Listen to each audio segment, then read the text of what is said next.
శుభోదయం.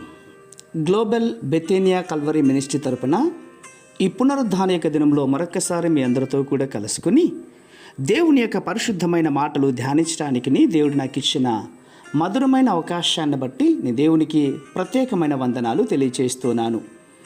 ఈరోజు కూడా పరిశుద్ధమైన వేద గ్రంథములో నుండి మరి యొక్క చక్కటి మాటని చదువుకుందాం. కీర్తన గ్రంథము 55వ అధ్యాయము 22వ వచనాన్ని నేను చదువుతున్నాను. దయచేసి గమనించండి. కీర్తన గ్రంథము 55వ అధ్యాయము 22వ వచనము. నీ భారము యెహోవా మీద మోపుము, ఆయనే నిన్ను ఆదుకొనును, నీతిమంతులను ఆయన ఎన్నడను కదలనీయడు. దేవునికి స్తోత్రం కలుగునుగాక. అవును ప్రియమైన సహోదర సహోదరులారా, క్రైస్తవులు కూడా కొన్ని భారాలు ఉంటాయి. ఆ భారాలను వాగ్దాన సందేశంగా దేవుని మనము పంచుకోవడానికి ఇష్టపడాలి.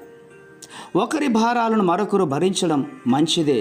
కానీ ఇక్కడ దావీదు మహారాజు చెప్తున్నటువంటి మాట గురించి మనకు ఆలోచిస్తే గనక ప్రతి భారమును గురించి దేవుని మీద మోపాలి అని చెప్తూ ఉంటున్నాడు.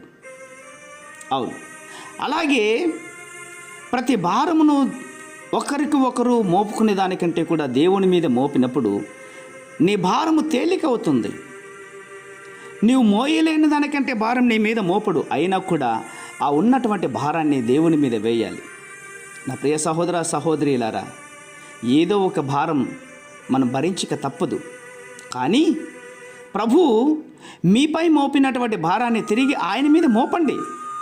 అవును, భారాలు యాదృచ్ఛికంగా వచ్చేవి కావు, అవి ఉద్దేశపూర్వకంగా నియమించబడ్డాయి.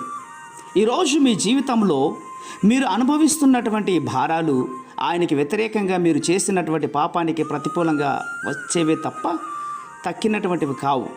దేవుడు మీపై మోపిన భారాలన్నీ కూడా తిరిగి ఆయన మోసుకోవడానికి ఇష్టపడుతున్నాడు. మన భారాలు భారమైనప్పుడు క్రీస్తును ఆశ్రయించదుముగాక. మన విశ్వాసము దేవుని మీద ఉంచుకున్నప్పుడు అవిని మోయగలిగిన శక్తిని దేవుడు మనకిస్తాడు. దేవుని ఎలా విశ్వసించాలో, ఏ రోజుకి ఆ రోజు ఎలా జీవించాలో దేవుని యొక్క వాక్యం ద్వారా మనల్ని బయలుపరుస్తాడు. అందుకోసమే ఈ పునరుద్ధాన యొక్క దినములో దేవుని మందిరానికి వెళ్ళండి, కుటుంబ సమేతంగా వెళ్ళండి. దేవుడు మీతో సూటిగా మాట్లాడతాడు, మీకు కావలసిన జీవిత ఆయుధాలను ధరింపచేస్తాడు. అంతేకాదు, ప్రతి నెల చివరి 3 రోజులు ఉపవాస కూడికలు కదండి. ఈరోజు సాయంత్రం జరిగినవి ఉన్నటువంటి ఉపవాస కూడికల నుండి కలుసుకోండి. ప్రభు మీ భారం ఏదో బయలుపరిచి వాటిని ఒప్పుకొని ఆయన మీద వేసినప్పుడు నీ భారము తేలికవుతుంది. అట్టి కృపతో దేవుడు నిన్ను నన్ను పోషించి నడిపించునుగాక.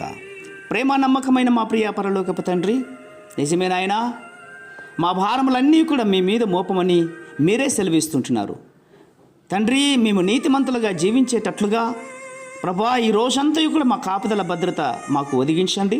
విశేషంగా ఈ మాటలు వింటున్న బిడ్డలందరూ కూడా మీ సంరక్షణలో ఎదిగే తత్వాన్ని మీరు దయచేస్తారన్న విశ్వాసముగా నమ్ముచ్చు. చిన్న ప్రార్థనను మా రక్షకుడిని యేసయ్య బట్టి అడిగి వేడుకొని పొందుతున్నాం మా తండ్రి. Amen, amen, amen.